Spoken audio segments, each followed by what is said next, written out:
Okay, and welcome to our class, Andy Abramson, CEO of Comunicano and a real veteran of the PR industry. Andy, welcome. How are you? Good, good. Thanks for coming in today. Appreciate it. Can you give the students a little bit of a background about who you are and what you do?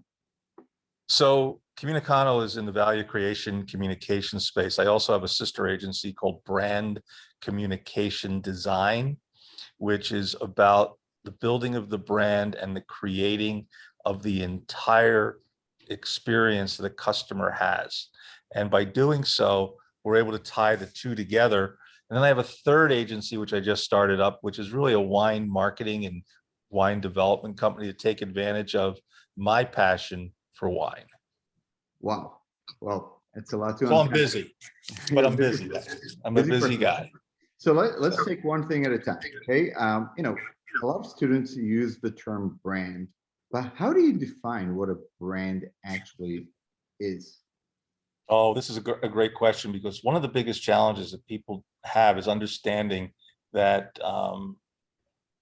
is the difference between brand image and brand identity, and the whole concept of branding.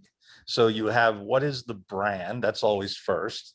And the brand is a combination of your image and your identity. Branding is the conveying of the message, the story, the positioning, so people understand why they should buy your brand, affiliate with your brand, invest in your brand. And brands all come from the concept of having a story. You know, our whole life is a story. We're going to talk about today, Guy, your life, my life, mostly my life, I think. And you're going to hear that I'm a man who wears many hats. And I'm trying to, well, no, I'm bringing all those passions together, and I'm bringing concepts from one universe to the other. But at the core value of everything, it's all about our story and our personal brand and our business brand. Okay, excellent. So back in the day, for many years, brands and organizations would create mediocre products sometimes and would depend on paid advertising to just get the eyeballs. So you would create a Diet Coke or a Chevy, or a Dodge back in the 80s. It wasn't the greatest car on earth, but you would spend $1 billion in advertising and people would buy it. Today, we live in a different environment, right? Where you're talking about value creation, right? How does one differentiate? How does one stand, unique? And how do you create value to make your brand or organization relevant or of value to audience? So I think it's really important that I go back in my history. And when I was young, at age 14, I went to work for a pro lacrosse team in that building, the Spectrum, which is no longer in Philadelphia, but was one of the iconic arenas in the country, built in the 1960s, and never should have been torn down, because even when it was torn down, it was still better than a lot of arenas. So I learned the importance of building brand and brand recognition through sports, whether it was with the Philadelphia Wings or then the Philadelphia Flyers, I went to work for in 1976. And what I learned is that it's not going to the Spectrum, it's the Spectrum. And we're not just the Flyers, it's the Flyers, like you're in Texas, the Cowboys, the Yankees. And quickly I learned that you have to establish brand recognition and then have a story. So when I started with the Philadelphia Flyers in 1976, I'm dating myself, and I was only 16 at the time, and I was hired in to become the number 2 person, and eventually take over and run Hockey Central, which became the Flyers Fan Development Group and the Office of Amateur Hockey Affairs. It became very important to tell our story well, and our story was quite simple: to to stimulate and develop interest in the sport of youth hockey throughout the Delaware Valley as a media dissemination and events organization. So we had that very tight description, which meant we put out information, we compiled information, we put out information, we talked to the media, and then we put on events. And over time, we went from being just a media dissemination service to pretty much dominating everything that fan development was about over the 13 years I was there, and the last 11 that I ran the organization. And that included developing 25 different branded properties. So when someone said, why isn't there a high school hockey championship? I went out and created the Flyers Cup and the Bobby Clark Award. Well, those events were, those two properties were started in 1980. It's now 2021, 41 years later. The property still exists. There's still a high school hockey tournament every March. Well, not last year because of COVID. But the idea is that the property still exists. The Mites on Ice, which was a between periods feature with the little kids skating, we created that. The Pepsi Shootout, other programs like that have existed off and on for the last almost 45 years now. And that's because we built branded properties with names on it. We didn't just say, oh, we're going to go do this thing. We made sure we branded them and told everybody what each thing was about and how each property differed from the next one.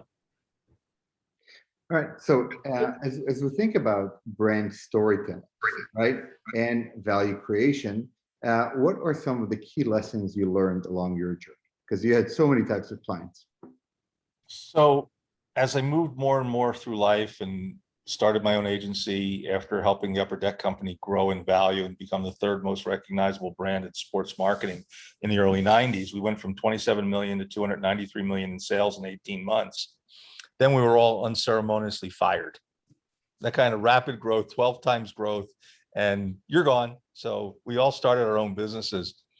And by 1995, I was starting to get into the tech world. And I realized that, very quickly technology was going to take over. So I decided to shift from sports marketing into tech, which means I was going into another area that nobody really understood and nobody really knew what it was about. And it was all a bunch of geeks and ones and zeros, and marketing didn't really help. So I started to work with companies to brand them and tell their story. But what I quickly figured is that just like I did when I was at the Denver Nuggets, we helped inflate the value. There's this key thing known as value creation. Now, I didn't know it as that in 1995 and didn't really come up with that phrase until about 5 years ago. But what value creation is: communicating to the customers, the ecosystem, or building the ecosystem that you will work within. Basically, the playground you're going to play at with all the people you're good at playing at or want to play with because they're better than you. And then the last group are the investors or the acquirers. So value creation communication is only those three audiences: customer, the ecosystem, and who the hell buys you. Okay. So can you please give another example? So if we're not using the traditional tech world, how about higher education, non-for-profits? How would the ecosystem look like? What are the three actors over there? Okay, so let's just take nonprofit. First is your donors, the people who are regularly giving you money, the patrons of the arts, so to speak. You might have an opera or a playhouse or a Broadway group, or it might be a concert hall. It might be a dance troupe. It might be the Boys and Girls Club. Your very first group are your patrons and donors. Your second group in your ecosystem is your community that you work within and how you interrelate with them. So are you affiliated with the city? Are you affiliated with the county? Do you get, who do you get grants from? Who provides you in-kind services that enable you to do more with less? So going back to my sports days, I had the Flyers were my benefactors. I had the entire ice rink community. We had all the youth hockey communities. We had all the players. So there was my donor, my ecosystem. And then my third group, the investors, they're the people who come along and sponsor. They're the ones who write the big checks, as opposed to the individuals who are making their donation to the arts for $1,000 or buying a season pass to the opera and never going. But it's the large check writers, those sponsors, who give you money. So that's how you break it down in a nonprofit world. Perfect. Now, Andy, you talked about the fact that you started more than 40 years ago, and along the way came this thing called social media, where content is absolutely king. How has social and digital transformed and changed the game in terms of value creation and storytelling? So you have to go back to the original start of the internet and when people started to advertise on the net. If you look at the model of the internet, it's really a direct marketing model, not a mass media.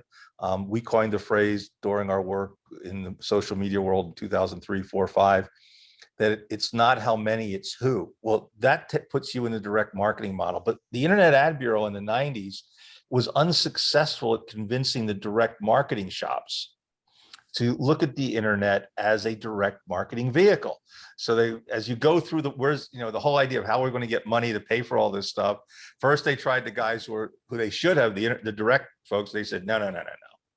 Then they tried the folks who were doing listings like the Yellow Pages guys. No, no, no, no, no. Because why would anybody want to give up money that it's easy money and they already know what's going on with, to try this new nascent concept called the web?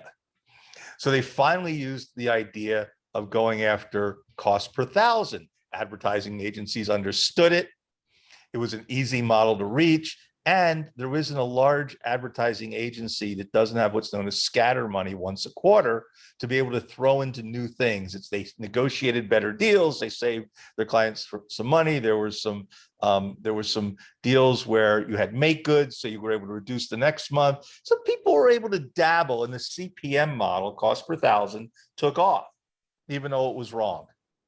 And then you got cost per click, and then eventually social media came along. But social media got perverted somewhere along the way, the same way sports marketing got perverted along the way. And I once wrote a paper called Sports Has Died and We All Killed It.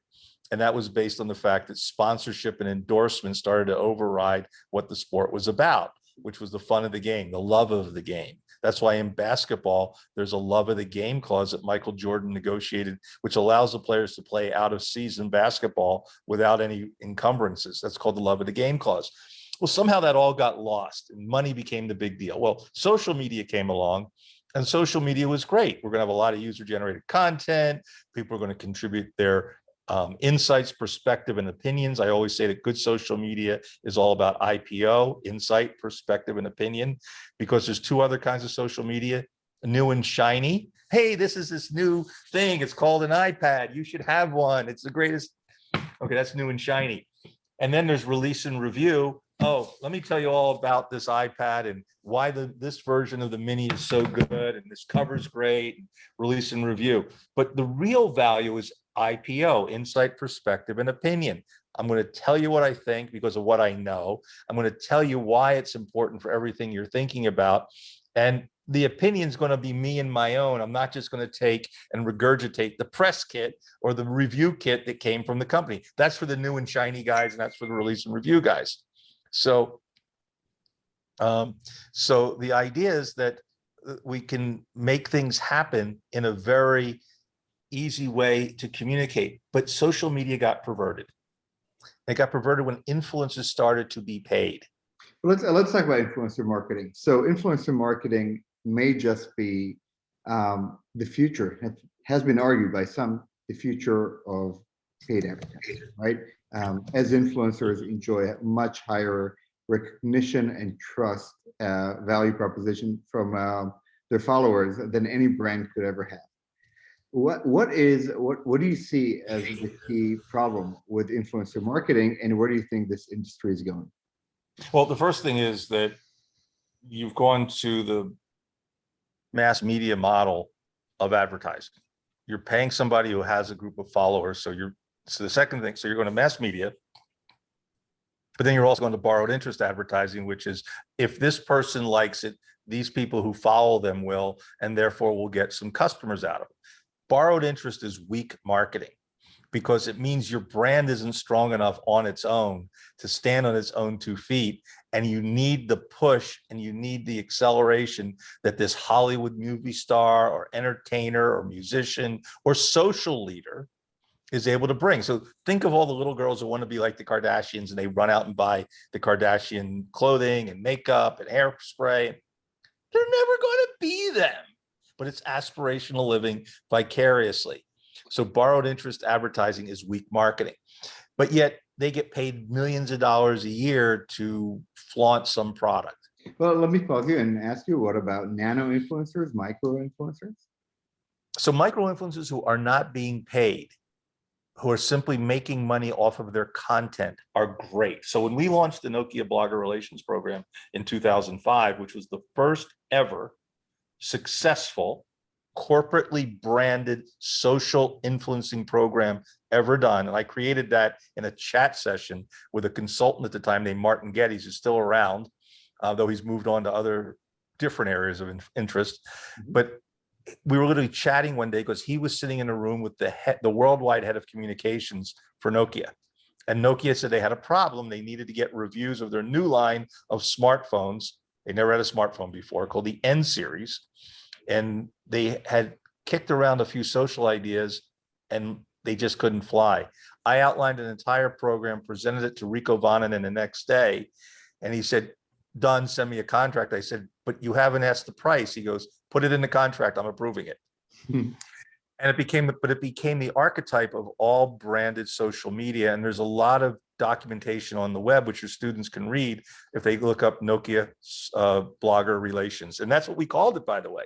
Because the discussion was, what shall we call it? And I said, let's name it what it really is. And it took on a life of its own. And there were some media folks who thought it was corruption because we were plying reviewers with phones worth $700. But as Matt Miller, who's still with ZDNet, the mobile gadgeteer, said, what do you mean giving us phones? There's a FedEx slip that we can return the phone at any time. So that little piece of paper from FedEx, that air bill, was the difference between bribery and usefulness. Okay, but we see this a lot these days, right? When brands and organizations build relationships with influencers, and primarily micro nano influencers, oftentimes they'll simply provide them with free merchandise, and sometimes they're going to pay it, and then the hashtag of sponsored or paid or ad will be in the post. Ultimately, this field of influencer relations, you said it's going to kind of break the industry, right? But is there a great future for it as well? Oh, there's a heck of a future for it as long as you do it equitably, honestly, with integrity and fairness. You know, influencer relations isn't a new concept. The travel industry has been doing what's known as fam trips for years, familiarization. And the idea is you pay a little bit to get there. And then once you're there, everything's on the host. So I did a fam trip to Finland in 1981. It's one of my 3 different trips to Helsinki over the years. And it was sponsored by Finnair and the city of Helsinki. And all we had to pay was the tax on the airplane ticket. And they put us on a plane. There were 30 of us. We all left out of JFK. There were 30, and they knew there was going to be no one on the plane. So we were all booked in economy, but everybody had their own row. So we slept on the way over because that was the only sleep we got the whole week, because they ran us around Helsinki and took us on the boat to Stockholm and took us on the boat back and took some folks to Leningrad. But the idea was, and we met with a bunch of hockey leaders from there to do exchange visits. But at the end of the day, it was a fam trip.